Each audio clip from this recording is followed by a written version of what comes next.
इस दौर में एआई न सिर्फ शिक्षा बल्कि हर क्षेत्र में हमारे कारगर साबित हो रहा है। अगर मैं सबसे पहले शिक्षा की बात करता हूँ, शिक्षा पहले हम लोग क्या थे कि ऑफलाइन एजुकेशन में ज़्यादा डिपेंडेंट रहते थे, कॉलेज के ऊपर हो गए, यूनिवर्सिटीज़ के ऊपर हो गए, लेकिन आज के एआई ने उस डिपेंडेंसी को खत्म कर दिया है। चाहे वो आईआईटी हो, चाहे वो टियर 3 कॉलेज का कोई स्टूडेंट हो, सबको एक मंच पे लाके खड़ा कर दिया है। आज आईआईएम्स अहमदाबाद या आईआईएम्स बैंगलोर जितने प्रोफेसर ऑनलाइन प्लेटफॉर्म पे आ रहे हैं, बच्चों को फ्री ऑफ कॉस्ट शिक्षा दी जा रही है। और हेल्थ केयर का अगर मैं बात करूँ तो आज जितने डॉक्टर्स हैं सब ऑनलाइन सर्जरी कर रहे हैं। जैसे कोई अभी रिसेंट न्यूज़ आई थी कि डॉक्टर फॉरेन में थे, उन्होंने गुड़गांव में सर्जरी कर दी, वो किसकी दम पे हो? तो एआई के दम पे हुआ था।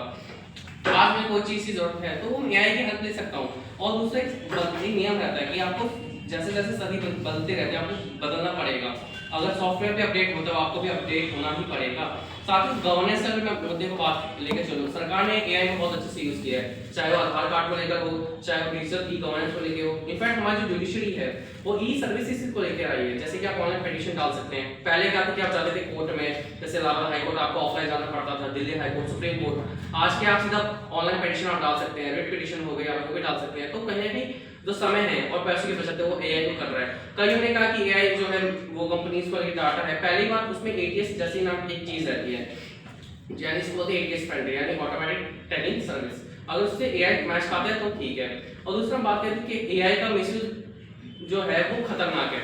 इसमें पक्ष बीच में हमें लेना पड़ेगा, आपको डिफरेंस देखना पड़ेगा कि आप एआई का मिसयूज कर रहे हैं या एआई को अपने फायदे के लिए यूज कर रहे हैं। अगर मिसयूज करने ये कर रहे हैं तो ये डेफिनेटली एवली होगा, लेकिन कहीं तो एक रेवोल्यूशन है, कहीं तो एक अपॉर्चुनिटी, नई ग्रोथ है।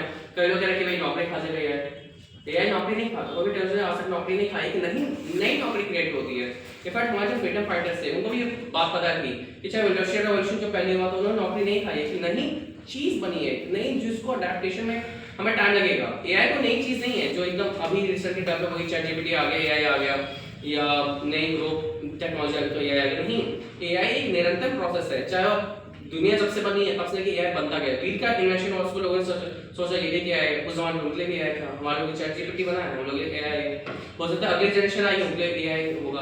तो अगर मैं ये देखूं, अगर हम एआई को बहुत अच्छे से यूज करें, चाहे शिक्षा में सबको पता होगा, इस वक्त हम लोग यूनिवर्सिटी में पढ़ रहे हैं, बहुत लोग एआई का यूज कर रहे हैं, ऑनलाइन एजुकेशन हो गया। इनफैक्ट मैं भी खुद ऑनलाइन एजुकेशन कोर्सेज को यूज करता हूँ। जैसे क्यों? क्योंकि खुद के अपलिफ्टमेंट के लिए।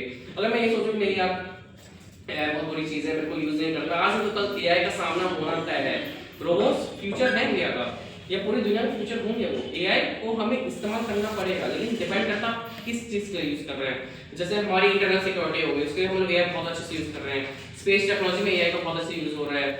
स्पेस टेक्नोलॉजी का एग्जांपल जैसे अभी हम लोगों ने चंद्रयान में भी एआई का बहुत ज्यादा यूज किया हुआ है, नासा बहुत ज्यादा इस चीज को यूज करता है। तो हमें चीज देखनी पड़ेगी। इनफैक्ट अगर मैं एआई का सबसे बड़ा रोल अभी देखूं तो वो शिक्षा ही है। इनफैक्ट एजुकेशन में तो रिफॉर्म भी आ रहे हैं डिफरेंट नए साल, जैसे यूनिवर्सिटीज हो गए, सीबीएसई ने करिकुलम तक इंट्रोड्यूस कर दिया है 9 से लेकर 12 तक कि आपको एआई को पढ़ना ही पड़ेगा। तो ये क्या दिखाता है कि जो चेंज है वो आ रहा है, लोग उसको अडेप्ट कर रहे हैं। आपको चेंज से घबराना नहीं है। अगर मैं उदाहरण देना चाहता हूँ, जैसे चाकू है, वो सब्जी काटता है, अगर चाकू से इसका मर्डर कर दूं तो इसका मतलब है कि आप चाकू को ही बैन कर देंगे। उसका डिपेंड करता है आप उस चाकू को यूज किस तरीके से कर रहे हैं। ये तरीका से आपको एआई के तौर पे भी इस्तेमाल करना पड़ेगा। आपको देखना है आप एआई को किस तरीके से यूज कर रहे हैं। या तो आप उसको चैट जीपीटी की तरह इस्तेमाल भी कर सकते हैं, जैसे बहुत लोग यूपीएससी की तैयारी करते हैं तो उसमें चैट जीपीटी आप टॉपिक डालिए और सब टॉपिक बता देगा, लेकिन डिपेंड आप पे करता है। आपने जैसे कोई न्यूज़पेपर का आर्टिकल भी पढ़ा तो जरूरी आप उसी चीज को कॉपी पेस्ट करके ऐसे आंसर पे लिख देंगे, अच्छा ये रहा इसका आंसर, मैं छाप नहीं।